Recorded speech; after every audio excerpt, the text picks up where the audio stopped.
மக்களே, நம்மளோட பிக் பாஸ்ல டாஸ்க் பயங்கர அதிரடியா ஓடிட்டு இருக்கு அப்படின்னே சொல்லலாம். யார் யாரெல்லாம் அந்த முயலை எடுக்கலாம், என்னென்ன ஸ்ட்ராட்டஜி பண்ணலாம் அப்படின்ற மாதிரி. ஸோ நிக்சன் அவர்கள் ஓவரா வாய் பேசினார்லே, டியோல இது இண்டிவிஜுவல் கேமு அப்படின்ற மாதிரி. டேய், தயவு செய்து இந்த வீடியோஸ் எல்லாம் அவன்கிட்ட போட்டு காட்டுங்கடா. இந்த மாயாவும் பூர்ணிமாவும் சேர்ந்து போடுற ஸ்ட்ராட்டஜி எல்லாத்தையும் கொஞ்சம் கிளிங்க குறும்படத்தை போட்டு அப்படின்ற மாதிரி இருக்கு. ஆமாம் மக்களே, என்ன நடக்குது அப்படின்னு பார்த்தீங்கன்னா, ஃபர்ஸ்ட் ரவுண்டு நல்லபடியாக நடக்குது. பயங்கர சுவாரஸ்யமா பிரிக்ஸ் எல்லாம் கஷ்டப்பட்டு கட்டுறாங்க, எல்லாம் செய்யறாங்க. மாயாவுக்கு ரவீனாவை காலி பண்ணும், என்ன நாமினேஷன் நீ சொல்லிட்ட அப்படின்றதுனால அவங்களும் நாமினேட் பண்ணும்போது வச்சு செஞ்சாங்க. இப்போவும் என்ன அப்படின்னா ரவீனாவை காலி பண்ணணும்னு சொல்லி முதல்ல ரவீனாவோட பிரிக்கை தான் உடைக்கிறாங்க. ஸோ முக்கால்வாசி முடிச்சிட்டாங்க.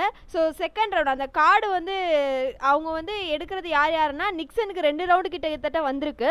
ஸோ அவரும் 2வது ரவுண்டு போறாரு. அடுத்ததாக யார் போறாங்க அப்படின்னு பார்த்தீங்கன்னா பூர்ணிமா, இன்னொன்று வந்து விசித்ரா.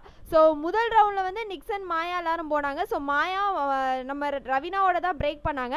பேலன்ஸ் வந்து கொஞ்சமாக தான் இருந்தது. ஸோ பூர்ணிமா நேராக போயிட்டு ரவீனாவோட வந்து காலி பண்ணி முயலை கையில் எடுத்துட்டாங்க. ஸோ ரவீனா இந்த ரவுண்டு எவிக்ட் ஆயிட்டாங்க அப்படின்றது பூர்ணிமா அவர்களுக்கு கோல்டன் முயல் எடுக்கப்பட்டிருக்கு. ஸோ இதில் நீங்கள் என்ன ஸ்ட்ராட்டஜி அப்படின்னு சொல்லி நீங்கள் கேட்பீங்க இல்லையா? ஸோ அதுக்கு நான் என்னன்னு சொல்கிறேன்னா, இப்போ இதுக்கு அடுத்தது செகண்ட் ரவுண்டு ஆரம்பிக்க போகுது. ஸோ அந்த ரவுண்டு ஆரம்பிக்கிறதுக்கு முன்னாடி மாயா அவர்கள் ஒரு பிளான் போட்டு கொடுக்குறாங்க பூர்ணிமா அவர்களுக்கு. என்ன அப்படின்னா, இந்த ரவுண்டில் எனக்கு கோல்டன் முயல் வேண்டாம், சரியா? ஆனால் இந்த கேமை மற்றவங்களுக்கு நான் ஈஸி பண்ணி கொடுக்குறேன், அதாவது பூர்ணிமா அவர்களுக்கு நான் ஈஸி பண்ணி கொடுக்குறேன் அப்படின்ற மாதிரி சொல்கிறாங்க. ஸோ என்ன சொல்கிறாங்கன்னா, இவங்க முதல்ல ஓடி போய் அங்கங்கே இருக்கக்கூடிய பிரிக்ஸ், அதாவது விஷ்ணு, தினேஷ், மணி இவங்களோட பிரிக்ஸ் எல்லாம் நான் காலி பண்ணிடுறேன்.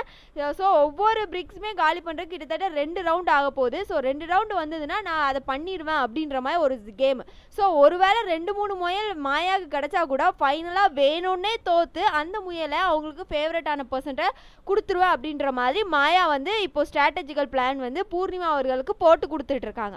ஸோ இப்போ இதில் இண்டிவிஜுவல் கேம் அப்படின்ற ஒரு விஷயம் என்ன, இப்போ பூர்ணிமா அந்த கேமை முடித்து அவங்க வந்து முயலை எடுத்துட்டாங்க அப்படின்னாலும் இவங்க 2 பேரும் target Maya and Mani and Raveena தான், அதில் எந்த மாற்று கருத்தும் இல்லை.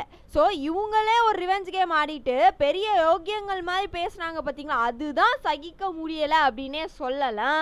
ஸோ கேமு இன்னும் சுவாரஸ்யமாக பயங்கர சூடு பிடிக்க ஓடு போகுது அப்படின்றது மட்டும் ரொம்ப கிளியராக தெரியுது மக்களே. இன்னும் பொறுமையாக வெயிட் பண்ணி பார்த்துட்டுதுங்க, பல ரகசியங்கள் உடைய போகுது அப்படின்றது தான் இந்த இடத்துல. ஸோ முதல் ரவுண்டு ரவீனா காலி. நிக்சன் அவர்கள் வந்து அதே மாதிரி கேம் தான் ஆடுறாங்க. விஷ்ணுவோட காலி பண்ணுறாரு, தினேஷோட பாதிக்கலாம் காலி பண்ணிட்டாங்க. ஸோ அடுத்தது வந்ததுன்னா நேராக போயிட்டு எடுத்துருவாங்க அப்படின்ற மாதிரி தான் ஒரு சில விஷயங்கள் வந்து பார்க்கப்படுது. ஸோ பொறுத்து இருந்து பார்க்கலாம். ஸோ ரவீனாவோட எவிக்ஷன் பற்றி என்ன நினைக்கிறீங்க அப்படின்னு மறக்காம கமெண்ட்ல பதிவு பண்ணிடுங்க.